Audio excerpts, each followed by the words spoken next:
You right, guys, it's N60 Sean with the Fun Kids Gaming Show. Today we have got an interview with WWE 2K19 lead designer Lionel Jenkins, who's going to be telling us about loads of new features that are going to be in this game and also the direction of where WWE games are going in the next couple of incarnations, and also shedding a little bit of light over what happened with characters that were missing from this year's game. Remember, you can listen to an audio version of this podcast on Google Podcasts, Apple Podcasts, and on Spotify. Or if you're listening on the audio versions, then you can watch a video version of this podcast with some of the special cel-shaded filtered entrances from WWE 2K19 on my YouTube channel, N60 Sean. So let's go over to Orlando. We're flying over to Orlando, people, and we're going to be hearing from Lionel Jenkins.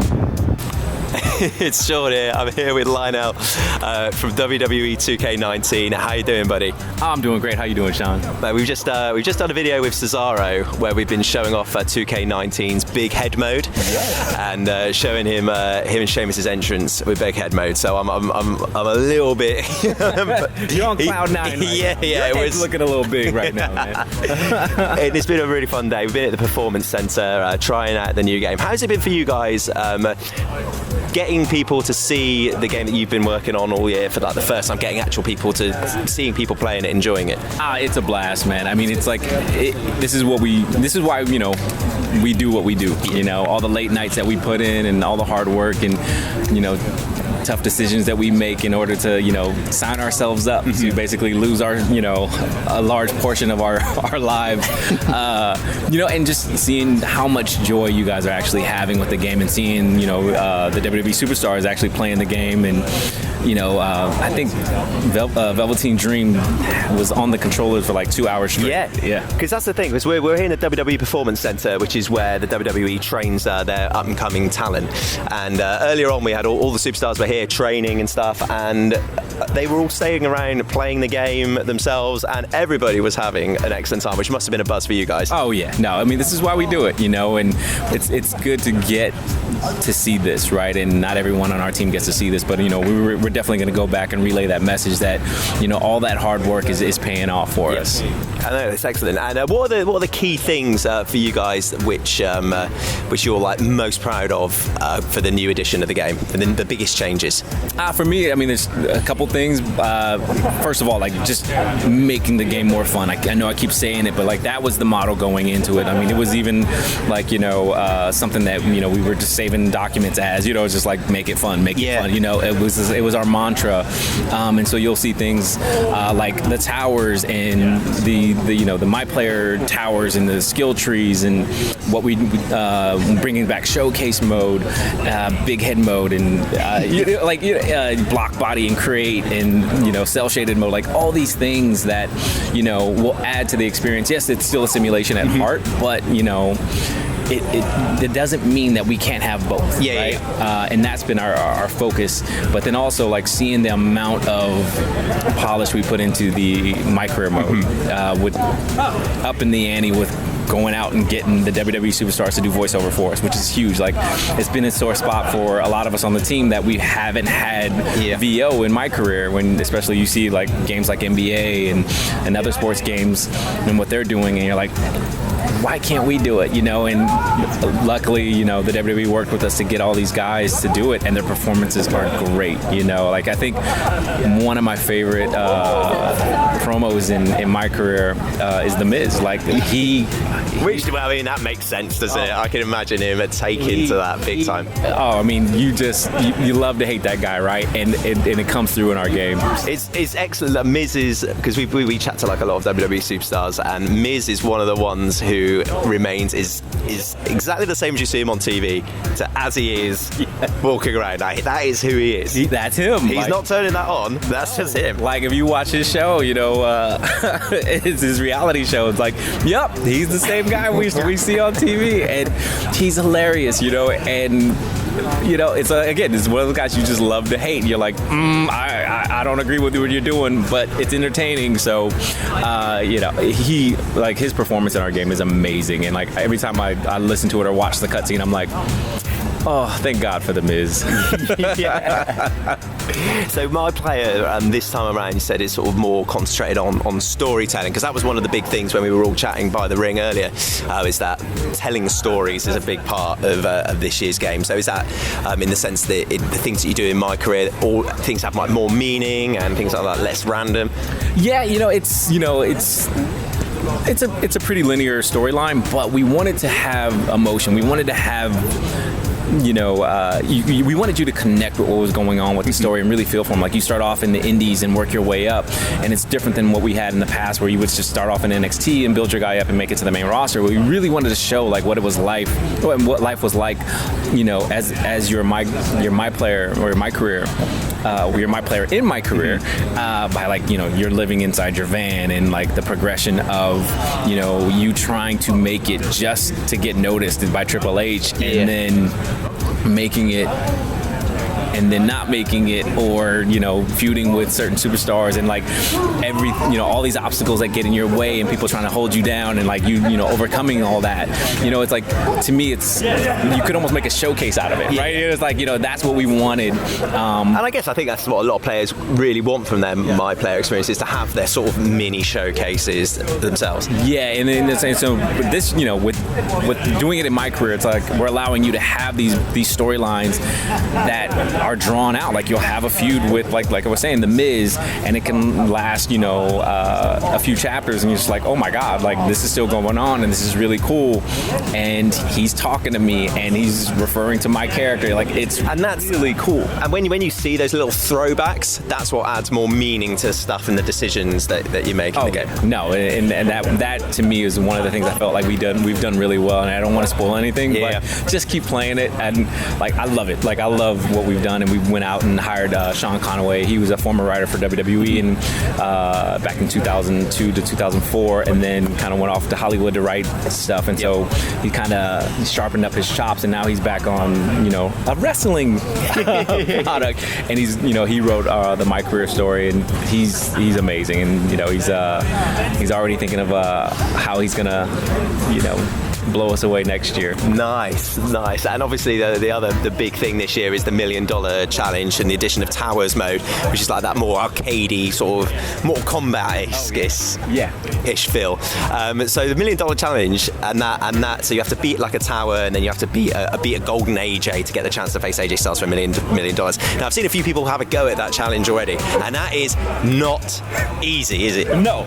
I think I've gotten to the second match, and I cannot get past. I can't get past the second match. I think there's only one person in our company who's beat it so far. Wow. And we've all been trying, and we're just like, is this too hard? And we're like, if one person can beat it, no, right? Yeah. Like, and because that's just at our company. Once we open it up to everyone, I can see a few people doing it. Hopefully, maybe not on day one, but in that first week, and then enter that chance to win $1 million. And it's one of those things, isn't it, which is sort of missing from like modern games, is that sort of the real difficulty factor. I mean, obviously the rest of the game is very accessible, and there's so many other options, but that one little bit, I think, is what's going to keep people biting to try and beat that. Yeah, no, this is like Ninja Gaiden hard. Like, where, like, I remember the last time I cried for a video game, like out of anger, was playing Ninja. We've all got one. Yeah, like that was Ninja Gaiden for me, and I feel like with this, I came pretty close to crying in my office just trying to beat the AJ Tower, but I was like, you know what? I'm not going to win $1 million, so.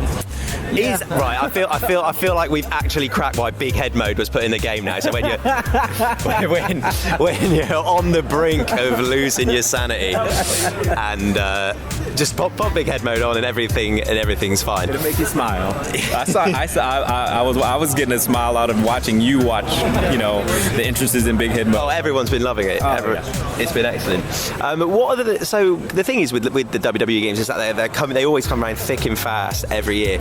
Like, how is that? Because I'm guessing that you guys, there's so many things that you want to do, but just having that every year, it's just quite tricky to like put things into process. Oh yeah, no, it's one of those things. And working on a game that comes out every year, and we had that same problem on NBA. It was just like, all right, here's all these features that we want to try to shoot for, and we have a year to do it, and there's just no way that you can do it all. And so we have the benefit of saying, you know what? let's build the foundation for this and really blow it out the following year, right? And so we kind of always take that approach, but we go into in our design meetings for the upcoming game, we shoot high and then we scale back, knowing after we see everything that we're trying to accomplish, like, all right, maybe we won't be able to get that done, but let's plant the seed, right? And so, like, for me, what we're doing here is planting the seed for these things that we're talking about, like making the game fun again, right? Like, that is, to me, it's a video game. It's supposed to be fun. Yeah. Yes, it's also a simulation, but if it's not fun, then why play it, right? And so, by making it harder as well, because if you crank up the difficulty, it's really hard. I think that also makes it fun for the people who are really good at our game, because that's the thing with this game is in its 20th year. There's some people who are really good at this game, and so we have to make it fun for them as well. And that's the hard part, right? It's like you have to make it to where it's accessible to the new users coming to our franchise, and our fans that have been with us from day one. Amazing stuff. And if you could literally like start. If you could give in like infinite time and a clean slate, what sort of like crazy wacky features would you, or like insane features would you want to put like from in your brain, which you know that you'd love to see in the game, but just for whatever reason with time and whatever that they can happen? For me, I think I don't want to give away too much, but like that's the stuff we think about every year, right? It's like what are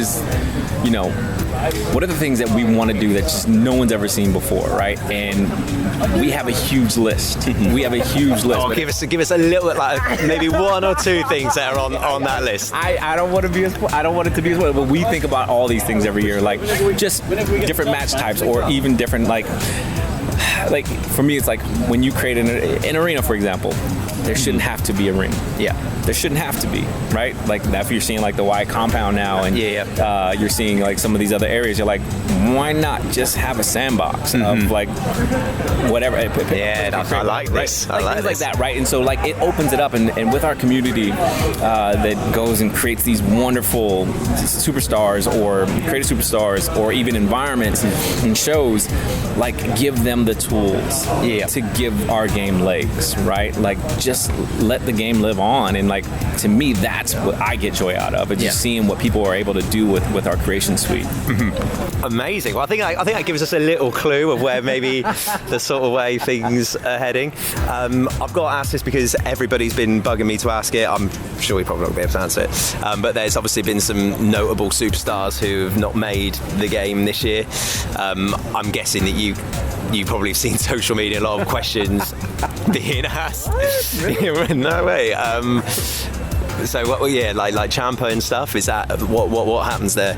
Every year we try our best to make sure that we have the most up-to-date roster. The WWE and us, we work hard on trying to get everything